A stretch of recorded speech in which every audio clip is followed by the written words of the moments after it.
When you go to the buffet, what do? You've already sat down, the waiter or waitress have already poured your lemonade or fruit punch in the cup.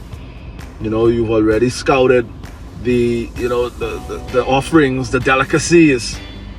But what do?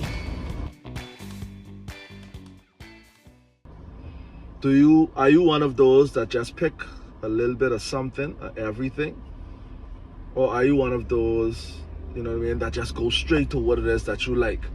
Regardless, we have, in our traditional way, there's always the appetizers, the main course, well, yeah, and then our dessert. Or are you the one that just says, whatever it is that I'm feeling today, I'm just going for it? It'll be nice to really think on that, eh? Because for some of those who go and pick up the things, little everything, even the things that they know they don't like, you don't like pork chop, but you there trying to pick up a little bit of pork chop. You there trying to pick up, you don't like your string beans, but you can pick up a little bit of string beans as you pick up the chicken and the fish that you like. But how much effort and time does it really take to do that? Matter of fact, your stomach only could hold so much. How much space are you now taking up with the things that you may like or don't like? What is it that you're saying no to? You're saying yes to, trying new things and new places, but what are you saying no to when it comes to the added value of your life? See, that was the analogy that was put to me when I went down for my session today. I want to give a shout out to Dr. Richard Adley there at the Family Medicine Center. And we didn't get to chop it up for some time, but when we sat down, it's almost like, like, hey, we ain't miss a beat. But we started to talk about the things that I worry about, the things that create anxiety for me, that is now impacting my physical ability to provide the excellence of standard that I've adapted myself to, that I've created within myself as my foundation. And as we went through it, I told him all of the things that I did. I gave him a snapshot of what my day looked like. And one of my challenges was boundaries, self-boundaries of understanding what it is that I like and I love, the things that I have passion for, the things that I just like to do. For me, the lines were blurred, and that was the challenge. That's why I feel burned out, because I just was trying to now fit everything into one. Not, taking time to really identify priorities, not taking time to, for me, but more that I was just wanting to always seem to be this team player. I don't want to say no. I'm always saying yes, because I want to feel kind. I want to be kind. But when he presented it to me as, hey, when persons now, sometimes when they come to you, you weren't their first choice, really, they just trying to get an agenda completed. So they're not worrying about your self-care. They just worried about, all right, I have a hole that I need to fill. But meaning me, have to now be able to identify or to quickly categorize what is priority and what's not. So he went through the Eisenhower decision matrix, knowing what is urgent and what is not urgent, right? And important and unimportant. Things that I should do, things that I should delegate, things that I should decide, things that I should delete. And it was very helpful for me, because as I really broke it down, I started to find out that I'm spending so much time on the things that that is not important, neither is it urgent.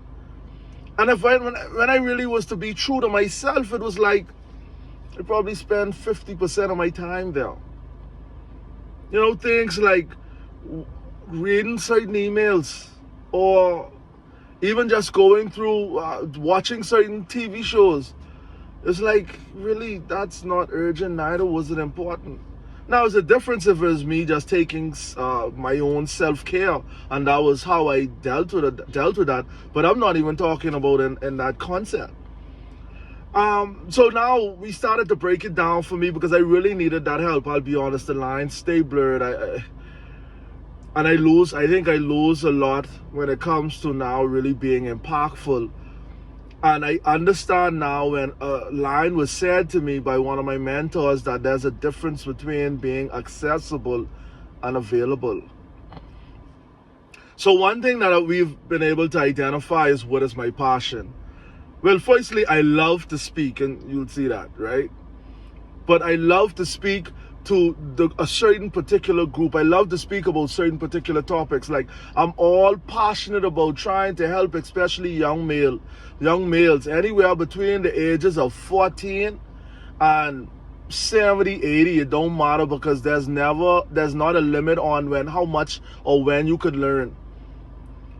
But for those who never had somebody to hold their hand, to help them, guide them through life, not live life for them, but help to live life with them, to help them that they have someone who they could sound off on when they're frustrated, somebody that's not going to judge them, somebody that, when they fail, that they don't feel as if the world is going to end, that they're still loved, that guess what, failure is not a label, but it's only a part of the journey towards your purpose, towards excellence. See, that right there is because I've come from that background where I didn't have that person. You know what I mean? That did not exist. But at the same point, I didn't have no positive male figure that I could have said, hey, be a role model. Plenty times I think on a daily basis, even now, that I wonder how better I would have been if I knew what I know now 10 years ago. But I can't get caught up there because I have now the opportunity to sit with persons who they could benefit from it right now. They are 17, 14, 20, where they are asking questions that nobody's wanting to take the time to answer, or ridiculing them because they ask. And that was one of the purposes why I even started my company, Impactful Conversations. And you probably saw it on one of my earlier videos when I gave the story about the guy in the gym. If you want to hear that story, you could go and find one out of the videos. Matter of fact, I'll probably share it under this comment. But that's what it's about. The things I like? Things like the organizations I'm in, the political parties, the party, the Rotary, the Toastmasters, and I did not list them in the order of my attraction to them. But these are the things that I like. These are the things now that I say yes to so much times, that takes me away from the things that I love, which is not only my purpose, which I feel is to now develop and to speak life and to help and to train these young people, matter of fact, when it comes as they guide their way through life, or the side of my operations specialist, because I love to solve problems. When it's to now help companies to solve their infrastructure problems from a base of people, from their people and human capital. When it comes to now putting the operation into a place where it's now being efficient, effective, and productive.